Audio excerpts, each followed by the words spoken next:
anak-anak merupakan anugerah terindah dari Allah Subhanahu wa taala dalam kehidupan berumah tangga.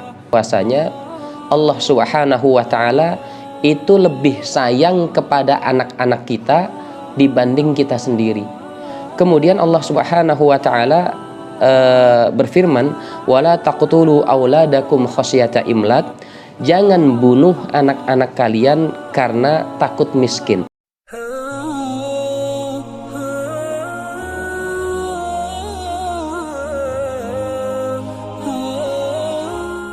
Bismillahirrahmanirrahim. Assalamualaikum warahmatullahi wabarakatuh. Alhamdulillah, assalatu wassalamu ala rasulillah Muhammad ibni Abdillah. Ikhwani fillahi rahimakumullah. Segala puji bagi Allah Subhanahu wa taala. Salawat salam terlimpah ke atas junjungan kita Nabi Muhammad sallallahu alaihi wasallam, keluarga, sahabat dan umat yang setia dengan sunnahnya sampai akhir zaman nanti. Ikhwani fillahi rahimakumullah. Anak-anak merupakan anugerah terindah dari Allah Subhanahu wa taala dalam kehidupan berumah tangga. Oleh karena itu, Allah Subhanahu wa taala melarang keras bagi orang tua untuk menyakiti anak-anak, menterlantarkan mereka, pendidikan mereka, masa depan mereka, jasmani rohani mereka. Bahkan Allah Subhanahu wa taala berfirman dalam surat Al-Isra terkait dengan kejadian-kejadian atau kebiasaan masyarakat jahiliyah yang tidak puas atau tidak suka dengan kehadiran anak-anak wanita. Mereka kuburkan hidup anak-anak wanitanya, dan hal ini pernah dilakukan oleh sahabat Rasulullah Sallallahu Alaihi Wasallam sebelum beliau masuk Islam, yaitu khalifah yang kedua Sayyidina Umar ibnu Al-Khattab radhiyallahu an. Mudah-mudahan Allah Subhanahu wa taala rahmati beliau dan tempatkan beliau di tempat yang mulia surganya, amin ya rabbal alamin. Ikhwani fillahi rahimakumullah. Surat Al-Isra ayat 31, Allah Subhanahu wa taala berfirman, A'udzu billahi minasyaitonir rajim. Wala taqtulu auladakum khasyata imlaq. Nahnu narzuquhum wa iyyakum. Inna qatlahum kana hit'an kabira. Artinya, wala taqtulu auladakum. Janganlah kalian membunuh anak-anak kalian. Khasyata imlak, karena takut miskin, karena takut memberi makan kepada mereka. Karena apa? Nahnu narzuquhum, kamilah yang akan memberi rezeki kepada mereka, wa iyyakum, dan kami juga yang akan memberi rezeki kepada kalian. Inna qatlahum kana hit'an kabira, sesungguhnya membunuh mereka adalah perbuatan dosa yang sangat besar. Ikhwani fillahi rahimakumullah. Imam Ibnu Katsir dalam tafsir Ibnu Katsir menjelaskan ayat ini dengan ungkapannya, hadhil ayatul karimatu dalah ala anna Allah ta'ala arhamu bi ibadihi minal walid bi waladihi. Ayat ini menjelaskan kepada kita bahwasanya Allah Subhanahu wa taala itu lebih sayang kepada anak-anak kita dibanding kita sendiri. Allah Subhanahu wa taala lebih sayang kepada anak-anak dibanding kedua orang tuanya. Li'annahu yanha ta'ala an qadli al-aulad. Bahkan Rasulullah sallallahu alaihi wasallam saking sayangnya melarang orang tua untuk membunuh anak-anaknya, kama auso bil auladi fil mirasi wa kana ahlul jahiliyah la yurithuna al banat. Sampai-sampai Rasulullah sallallahu alaihi wasallam, Allah Subhanahu wa taala mensyariatkan pembagian harta warisan kepada anak-anaknya, dan anak-anak perempuan ini pada masa jahiliyah tidak mendapatkan apa-apa, bahkan dirasa mendatangkan rasa malu, dan akhirnya banyak mereka yang dibunuh hidup-hidup. Ikhwani fillah rahimakumullah. Kemudian Allah Subhanahu wa taala berfirman, wala taqtulu auladakum khasyata imlak. Jangan bunuh anak-anak kalian karena takut miskin. Ikhwani fillah rahimakumullah. Khauf an taftaqiru fi sani al-hal walihada qaddama al-ihtimam birizqihim. Kalian takut anak-anak itu makan bersama kalian.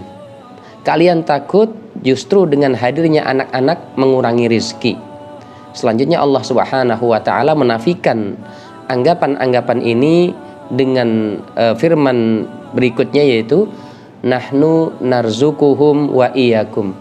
Kamilah yang memberi rizki kepada mereka dan bahkan kami juga yang memberi rizki kepada kalian. Ini surat Al-An'am ayat 151. Ikhwani fillah rahimakumullah.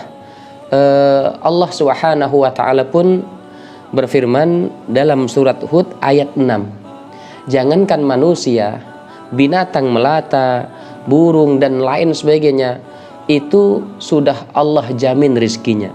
Sebagaimana firman-Nya, a'udzubillahi minasyaitonirrajim, wa ma min dabbatin fil ardi illa 'alallahi rizquha. Dan tidak ada satupun makhluk melata di muka bumi melainkan Allah Subhanahu wa taala yang menanggung, yang menjamin rizki mereka. Oleh karena itu, kita sebagai hamba Allah yang diberi akal, kemudian diberi keinginan, diberi kemampuan dan kekuasaan, hendaknya mensyukuri dengan banyak bersyukur, berterima kasih kepada Allah Subhanahu wa taala dengan hadirnya anak-anak dalam kehidupan kita. Ya, kita bayangkan hadirnya anak-anak yang soleh, maka anak-anak inilah nanti yang akan meneruskan sujud kita kepada Allah Subhanahu wa taala.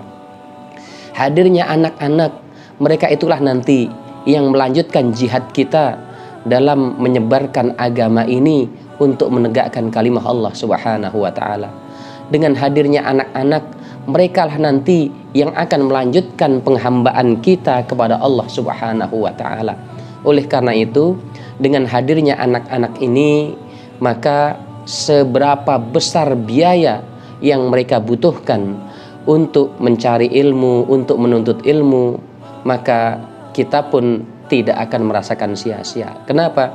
Karena Rasulullah Sallallahu Alaihi Wasallam pernah menjelaskan dalam hadisnya, qala Rasulullah Sallallahu Alaihi Wasallam, idza mata ibnu Adam, ketika anak Adam telah mati, in qata'a amaluhu illa min salas, maka terputus semua amalnya kecuali 3 perkara. Yang pertama adalah shadaqatun jariyah, sedekah jariyah yang pahalanya terus mengalir.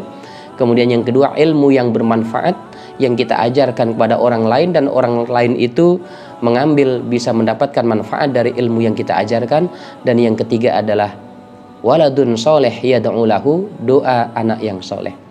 Oleh karena itu, ikhwani fillah rahimakumullah, terakhir kami sebutkan satu hadis yang diriwayatkan oleh Imam Bukhari, bahwasanya Allah Subhanahu wa taala sudah jamin rizki manusia ketika manusia itu belum keluar dari rahim ibunya. Bahkan ketika usia janin itu 120 hari, maka Allah sudah tentukan rizkinya, ajalnya, kemudian hidupnya, miskin atau kaya, senang atau bahagia, semuanya sudah ditentukan oleh Allah Subhanahu wa taala. Tinggal kita bagaimana usaha kita untuk menentukan takdir dari Allah Subhanahu wa taala. Karena Allah tidak akan merubah nasib kita kecuali kita rubah sendiri nasib kita. Oleh karena itu, mari anak-anak yang Allah anugerahkan kepada kita, kita syukuri dengan banyak-banyak berterima kasih, banyak-banyak mendidik mereka dengan pendidikan agama, dengan pendidikan yang baik. Kita besarkan mereka dengan penuh kasih sayang. Kita ajak mereka untuk beribadah kepada Allah Subhanahu wa taala, terutama salat. Kita ajak mereka, kita ajarkan mereka ketika usia mereka 7 tahun. Insya Allah mereka inilah aset yang luar biasa dalam kehidupan keluarga kita. Mereka lah nanti yang akan meneruskan tugas kita untuk menjadi khalifah di muka bumi, minimal khalifah dalam keluarga kita. Mereka itulah nanti anak-anak yang akan melanjutkan sujud, rukuk kita, ibadah kita, jihad kita untuk menegakkan kalimah Allah Subhanahu wa taala. Mudah-mudahan Allah Subhanahu wa taala masukkan kita ke dalam hamba-hambanya yang beriman, bertakwa. Masukkan Allah Subhanahu wa taala kita ke umat Rasulullah sallallahu alaihi wasallam yang nantinya mendapatkan syafaat Rasulullah sallallahu alaihi wasallam di padang mahsyar. Ini yang bisa kita sampaikan. Mudah-mudahan Allah Subhanahu wa taala berkati pertemuan kita, rahmati kita, kemudian Allah lindungi kita dalam kehidupan dunia kita sampai akhirat kita. Amin ya rabbal alamin. Kafana bihadza. Assalamualaikum warahmatullahi wabarakatuh. Jazakumullah khairan kasiran yang telah menonton video ini sampai akhir, dan jangan lupa berbagi informasi dengan cara share video ini, karena sebaik-baik manusia adalah yang paling bermanfaat bagi orang lain. Serta bantu support dakwah kami dengan cara subscribe channel ini, insya Allah akan menjadi pahala jariah untuk kita semua. Amin ya rabbal alamin. Wassalamualaikum warahmatullahi wabarakatuh.